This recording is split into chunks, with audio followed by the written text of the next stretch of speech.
So, if I tried to put myself in DOE shoes, the community of practice in the past, sometimes it was a lot of kind of site summaries, what's being done with analysis at particular sites, I would say, even more so than anything else.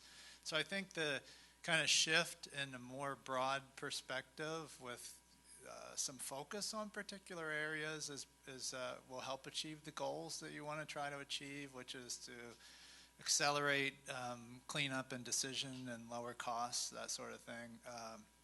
As a regulator, I like to see, of course, a lot of our decisions are based on analysis, but the science has to come in somewhere, right? And the science, in many cases, is more convincing than the analysis.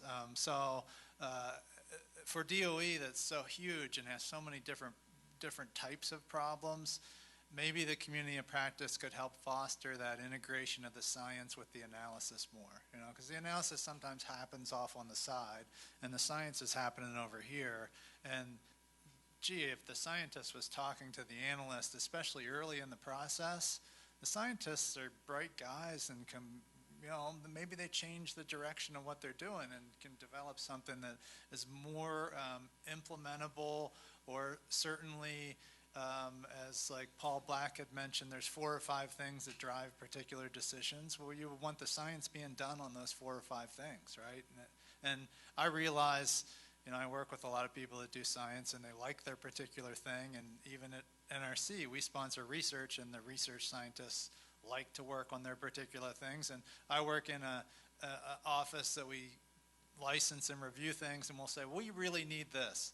And then they'll go off and still do what they like. And we'll come back and say, but we really need this. And then they'll go off and still do. So I think, greasing the skids on that and making things line up a lot more might help. And that community of practice might be able to help with that. So. Thank you, Dave. That's a very good standpoint. Actually, I'd like for you to pass on the mic to Brian to kind of follow up on that. The reason I want to make that suggestion is, sorry to put you on the hot seat. The reason I want to do that is actually what you mentioned, Dave, is actually in line with what our management, our Undersecretary for Science, has called for recently. Frankly, he mentioned several occasions the key reason why under this new administration they have put the Office of Science and Office of Environmental Management and Office of Legacy Management all under his wings is to realize exactly what you have mentioned, to help to utilize nationalized capabilities to inform the bottom line decisions, including the environmental cleanup program. So I want to put Brian on the spot because he actually, until recently, was the served as the executive director to interface between multiple labs who support the Office of Environmental Management. So with that, Brian, would you like to say something? Sure. So I'm a big fan of collaboration. So I was actually excited to be able to serve as the executive director or coordinator for the national labs working together. So I'm still excited about that. It's moved on to a new person now. I wanted to follow up a little bit on kind of the interrelationship between science and kind of modeling and kind of the classical kind of performance assessment modeling. And I think that one of the things we have to be really thoughtful about, and this is where the community of practice can be super helpful, is I think what we do is we conflate the quality assurance we need with kind of losing creativity, if that makes any sense. And I think the example that I gave earlier is we needed to implement kind of an appropriate boundary condition for the site, but the model doesn't traditionally allow that. So in the name of QA, we leave out something that we know is important. Well, we should never do that. I think we just have to be super honest about it and say the model doesn't include it and we're going to kludge it in for now, but we need to then follow up with the science that's the thing we're going to need to do. And I think there's lots of really good examples of that in the history, and maybe Mike and Roger can talk about it. But I know Greg, when he's dealing with saltstone and some of the waste forms, had to come up with some ways to look at the behavior of saltstone when we didn't have every bit of data we needed. And then what we do is we go back and backfill and see how those things performed after the fact and make adjustments in the next round. So I guess my one thought is that it's not just an iterative process in science. It's not an iterative process in performance assessment modeling. It's kind of a cross-cutting, collaborative iterative process where we should always do what we believe is happening in the conceptual model. We shouldn't leave something out of our model just because it's easier and it's easier to point at the QA that comes out the backside of that. So that's kind of my thought on that. I don't know if Roger or Mike, if you have anything. Yeah, I think I see similar needs. I think we end up, and I agree with, there are things we do need research on, that we need more information, but there's a real disconnect between the groups that are doing the modeling and the researchers. There can be. I think there's been improvements, but this was one of my when I first started doing performance assessments, it was on the basalt waste isolation project. And we went through this iteration where everyone that was researching parameters, getting information, had to tie it to the performance assessment, justify the need, basically. And I think that's very healthy, because if the researcher is kind of put in a position of justifying why their research is important for the model, it kind of forces them to understand the model to some extent and understand how the information will be used. So I think I think we're saying the same things, that one thing the community practice can really do is help push this emphasis on justifying how new research is helping to reach the decision, and why that research is, I guess, as I mentioned, the importance, why that research is one of the key things we need to know for priorities, because there's a lot of research going on, and I'm not sure there's as good of effort of showing why that research is so important for the decision. Thank you. So I have a comment sort of related to both of those.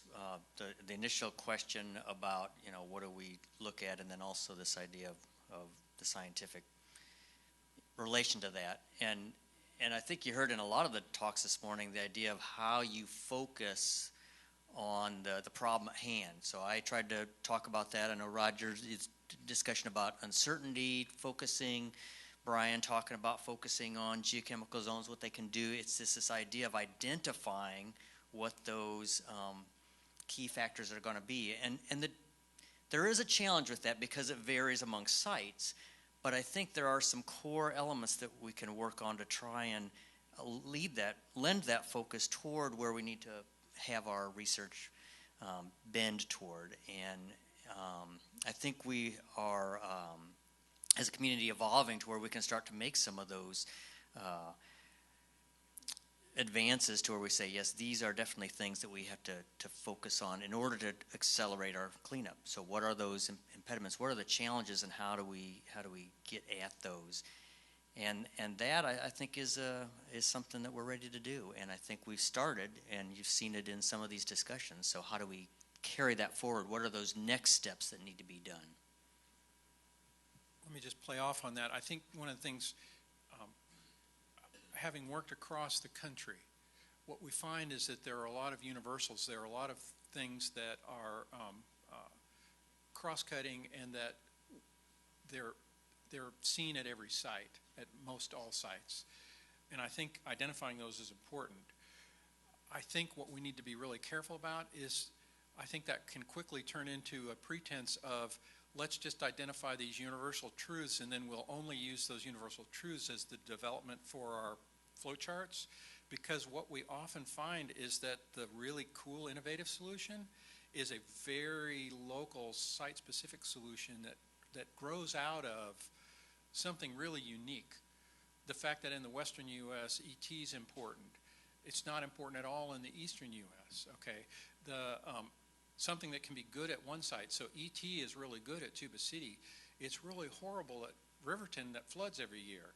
So at Tuba City, pulling the contaminant up into the Vado zone and kind of trapping it there is a good kind of long-term solution. At Riverton, pulling it up is just a way to generate a secondary source that rinses back down into the groundwater every year.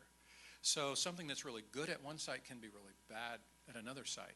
So I think that like identifying these universal truths is important, but I think also having kind of a space for the uniqueness of each site and the opportunity and challenges that that can provide is super important.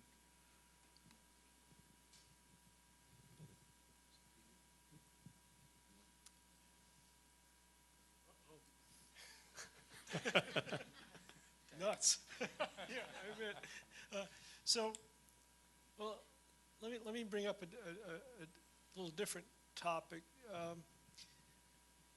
So we had a workshop on this radon barriers project over the summer, and there was quite a bit of discussion during that,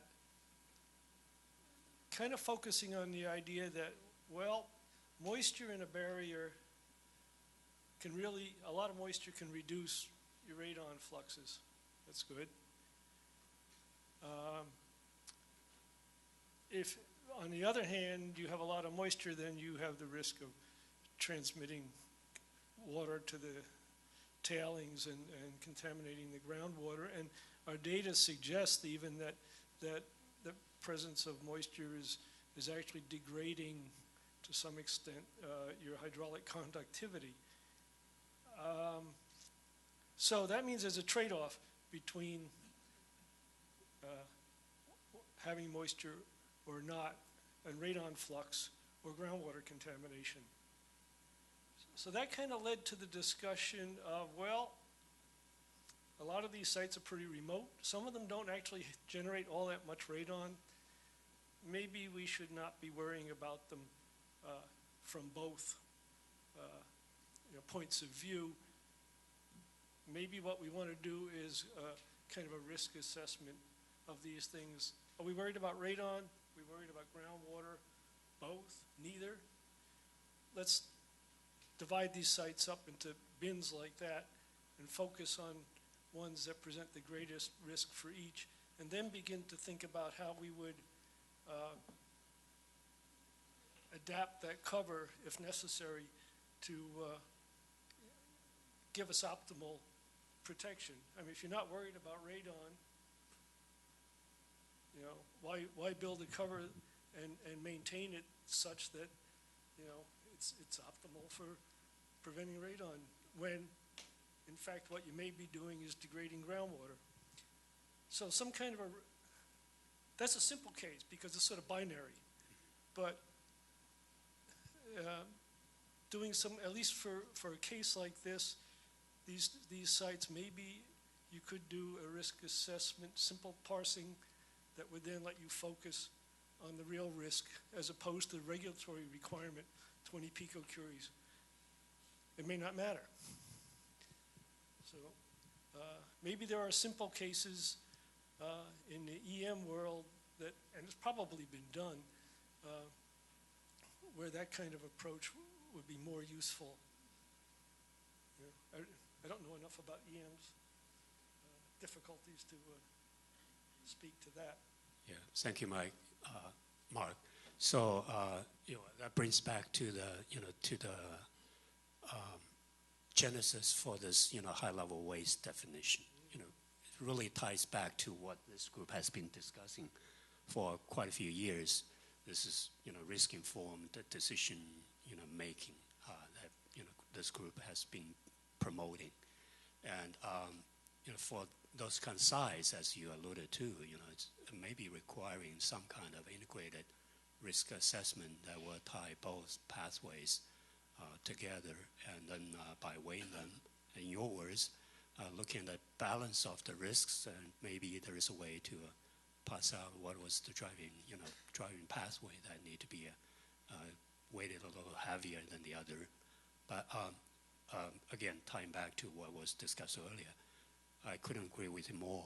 For some of the complex sites particularly, definitely we have been supporting the position that it will require some analysis that will rely on site-specific consideration, not only processes but also data sets and even model, that would be suitable for demonstrating compliance. So this is all coming together. But I'm still trying to bring back the discussion to what I was hoping to get some insights from you all, maybe including the audience. With the new direction that the this administration is setting us on, and I wonder whether there are any specific actions or steps that this group can support to help maybe implementing high-level waste definitions at certain sites and supporting performance assessment development review processes that will get some of the closure activities moving a little faster than what is currently in the baseline. Recognizing there are differences, as Deep mentioned earlier, across the site, so maybe even within the site, across different operable units. So historically, we are where we are. Historically, we all know that some of the agreements were negotiated way back without much information or much insight about site conditions back then.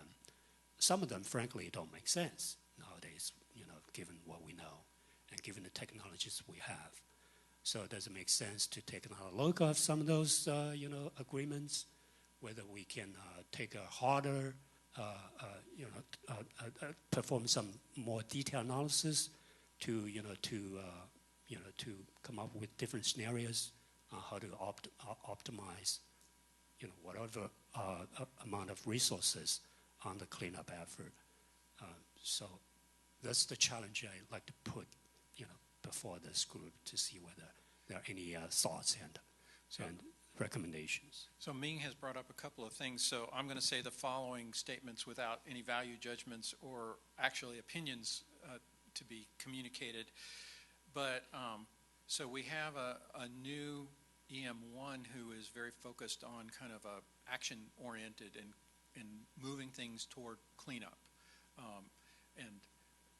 Personally, I consider that a positive, but it's viewed somewhat negatively by kind of the science community within DOE of like, well, we don't know enough maybe to move forward. So I think that kind of balance, that push and shove, is potentially healthy, but it needs to be thought about really, really carefully.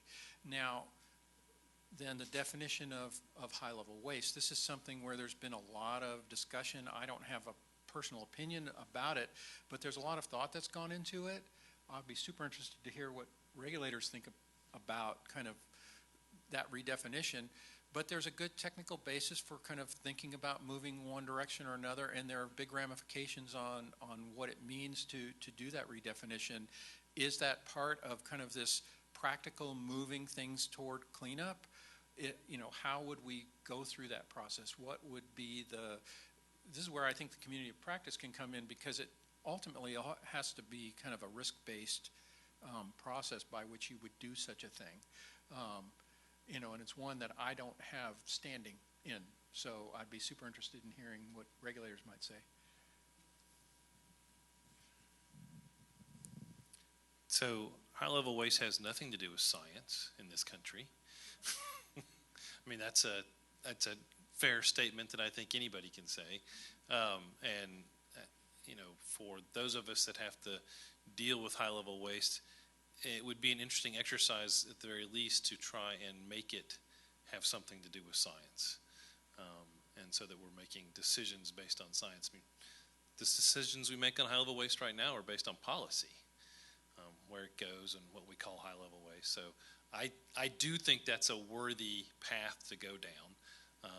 And I may be wrong in this, but I think we may be the only country that does it this way right now. Everybody else has found a way to say this concentration, this many curies, that's what makes high-level waste. And we have not done that. So now I won't be playing a role in that, so I am free to say whatever I want.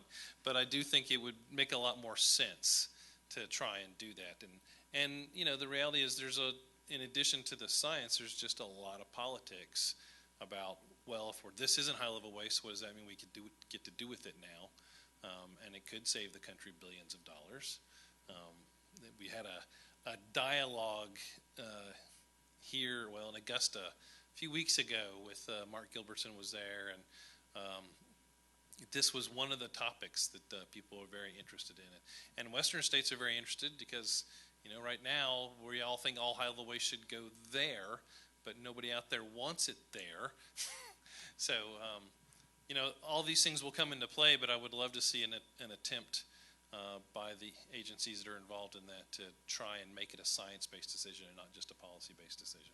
So by that, you can't escape because you are part of EPA as well. I am, but I won't be engaged in those I was negotiations. kidding. No, you are probably not personally involved. So, but I'm the guy that once that decision is made, will make it happen. That's my role, and I'm really comfortable with that role. Fair. Deep, you have comments along this line? Well, I have a comment in the sense that I'll give my observations based on my experience for the Hanford, my experience with the Hanford site, and then I will ask you questions to all of you, especially the scientists. Okay, Roger, you gave a very good presentation there. Brian, Mike, good scientific presentations. Well, whenever we set a milestone, make cleanup decisions, if you look at the history, I'm talking about the Hanford, I'm sure the other sites too, based on science, when you can we do these things? Can we do this cleanup? Can we carry out this pilot scale study? How long would it take? And accordingly we set TPM milestones and we move forward, try to move forward. Look at, and you also noticed how science delays these projects, like WTP and those kind of things. And a lot of cleanup decisions, we're not at a positions to move forward and trying to write a final record of decisions. We end up writing interim rods. There are cases at the Hanford side. I can give examples and these things. And it gets delayed and delayed, okay? And we try to get a good answers from why we couldn't. And then you come forward that, oh, these are the things needs to be done. And we talked about all those modeling things. We should, uncertainty analysis and uncertainties and all those things you talk about, that we should keep it in mind. We do that, and we try to come up with. You try to set up modeling parameters, boundary conditions. I think one thing probably, what I have noticed, one of the parameters probably you ignore, or I don't know about one of the boundary conditions, that sites needs to be cleaned up. Say we have a goal of cleaning up the site in 10 years. We should have the end state in our mind. We have a milestone by 5 years. We should do these things. So just like you're modeling boundary conditions, why don't you keep that thing also in mind? Yeah, we're flexible by that. We have been flexible so enough. If you look at the Hanford Tri-Party Agreement, we have amended, probably changed, probably we have about 60 or 70 milestone actual, but we have changed probably 500 times or something like that, you know. But the thing is that as coming from a regulator side, as well as trying to represent tribal nations and everything, well, it's come back and things gets delayed.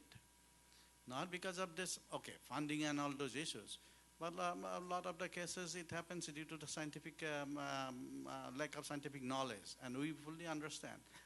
And it gets delayed beyond some certain reasonable time, that the public and stakeholders cannot digest it, you know. So I'm asking you guys, when we make negotiation, when we understand what's missing. I'm sorry, I hope I didn't put you in position, No, but no, you no. said, yeah. So I'm not a fan of ever using science to delay. Okay, that's why in my presentation I talked about how you should act on the 80% that you know. the way we have dealt with that with our EPA and our South Carolina regulators is if we can't actually know enough to come up with the solution that goes all the way to end state, we try to define a partial, like an interim state that we're going to aim at. And we agree to go to that interim state. And we agree to go to the interim state with the knowledge that we have and a commitment to gather the information that's needed to make the next decision. Now, in fairness to DOE, they don't really like that because it's a commitment that is ambiguous in the long game.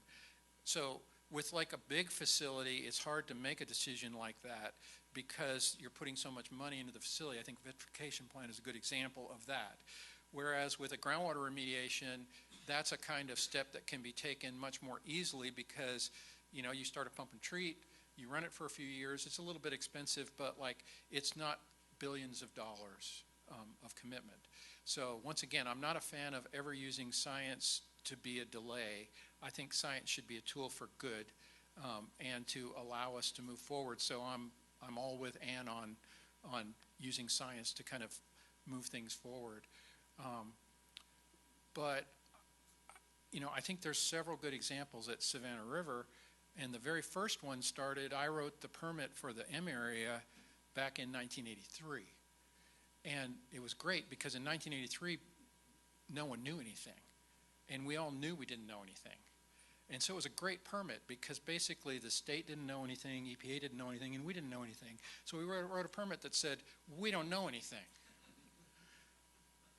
And so the EPA and the state said, well, we're going to write 5 ppb as like the target. And we're like, no, don't write 5. And we're going to write 5. And we're like, no, don't write 5. So basically, and people have forgotten this, so hopefully I won't remind them.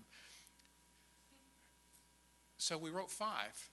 And then later on we said, but then you're going to design your cleanup to get the part of the plume that's between 500 and above. And we'll get back with you about the 5 to 500, okay? So that was the science part that we didn't know, okay? Was like, we can kind of get the high stuff and we can do source removal, but we don't know what we're going to do with that 5 to 500. Now, I'm not sure people remember that we're supposed to get back together about the 5 to 500, but yeah.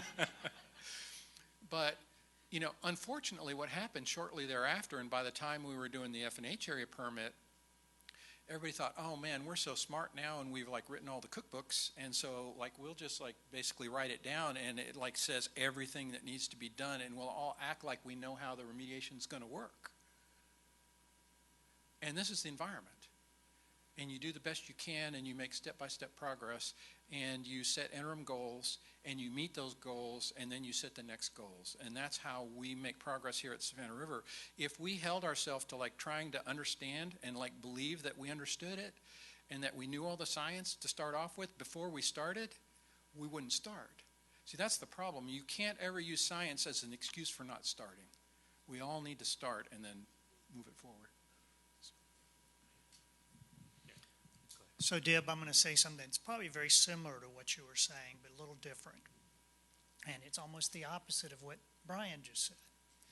Okay, so what happens from a management level on these sites is, and I'm just start off in the middle, if you don't mind, but it's time for DOE to set up a new baseline.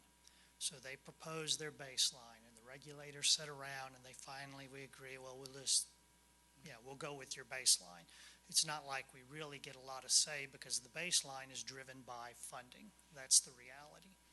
But once we agree on the baseline, then everybody sits around and they'll do a site management plan, what's really big and important in that are the milestones.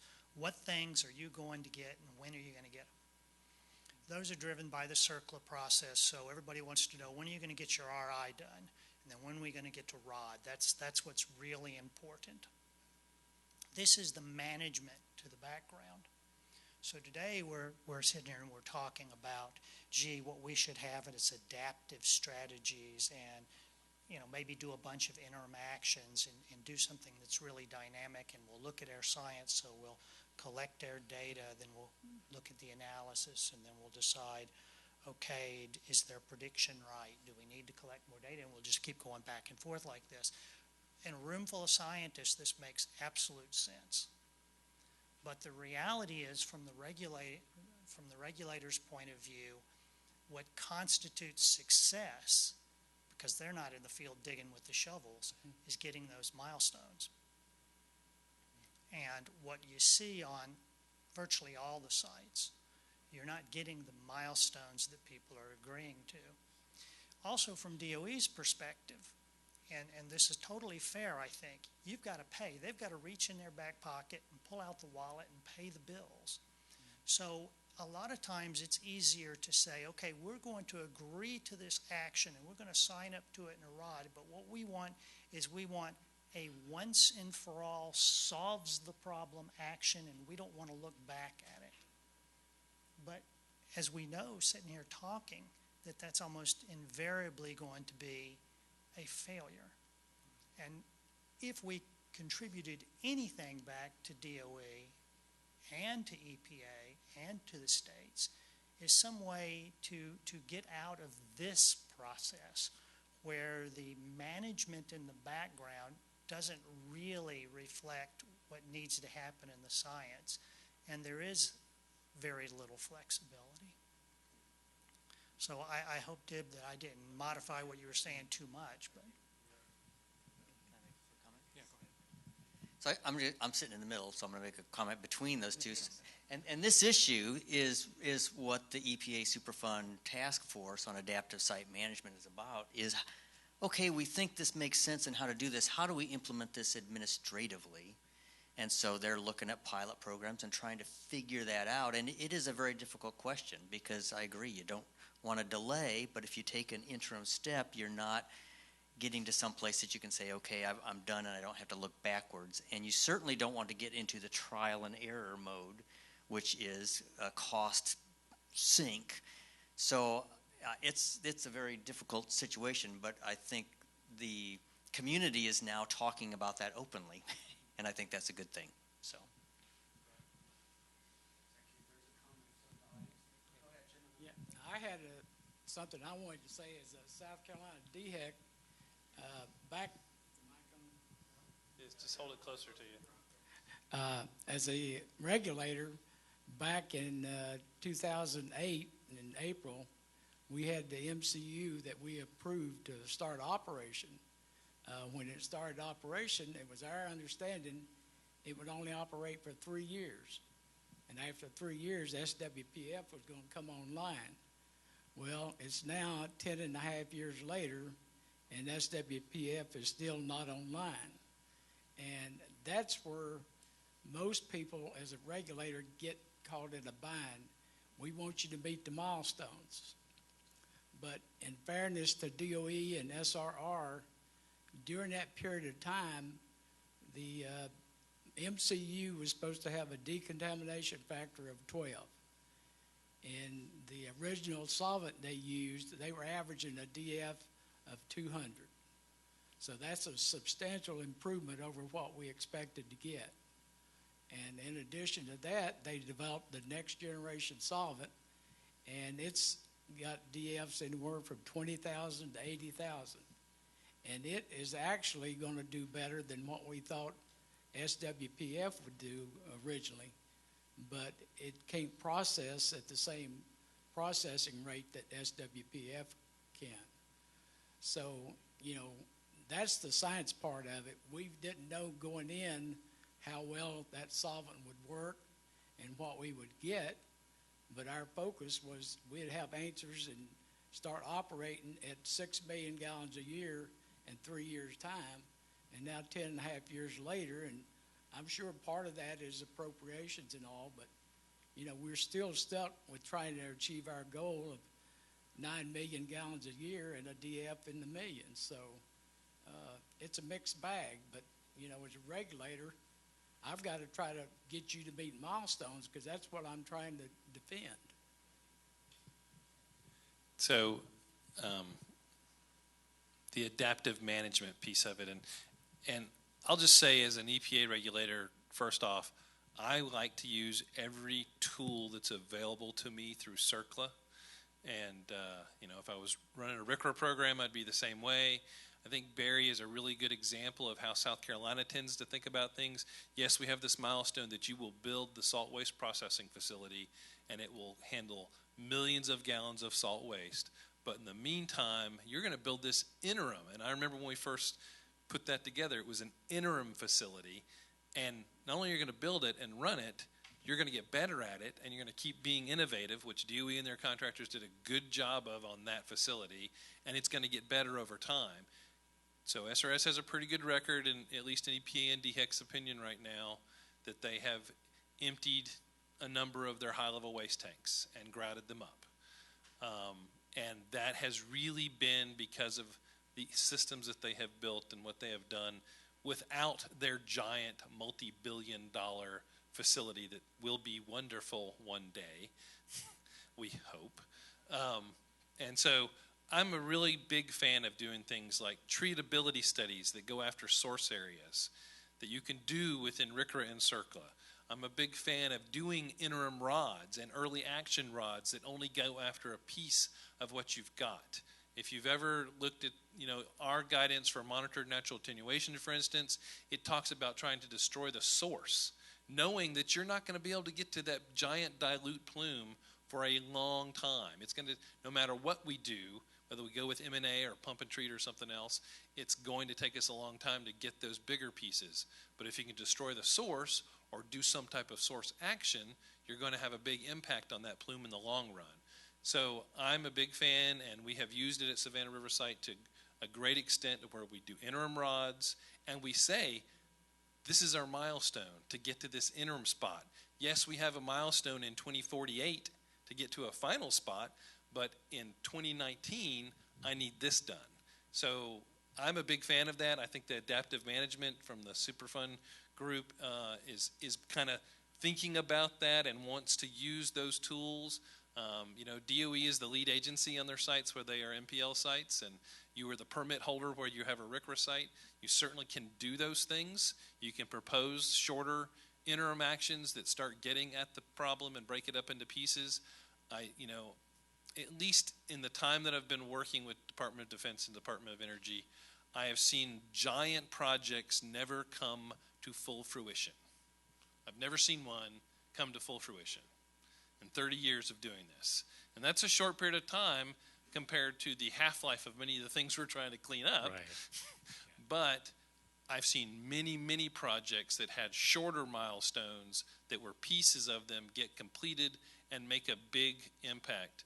I try to remember that at EPA, we're not really, even though we have the federal facility agreements and we have these legal milestones, that's not our job.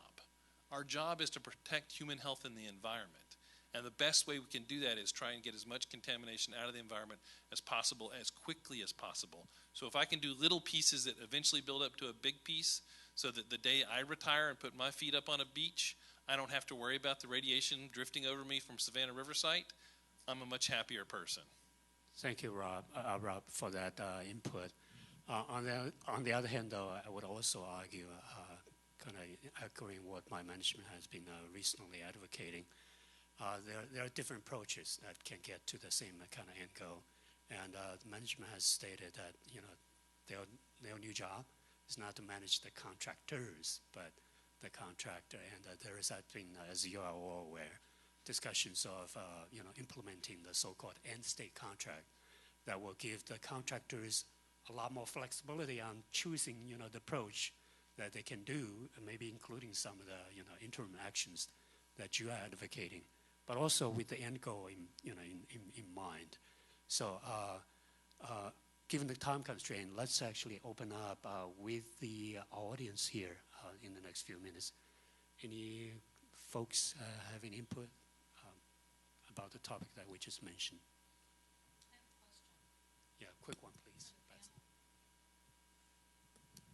Beth Moore, Department of Energy.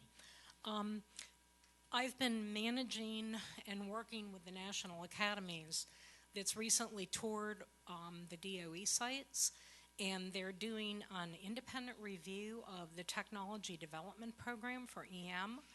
I want to follow on the dynamics and the working relationship between the scientists, the National Lab Complex, as well as other specialized subcontractors, and the contractors in general that hold the majority of the work.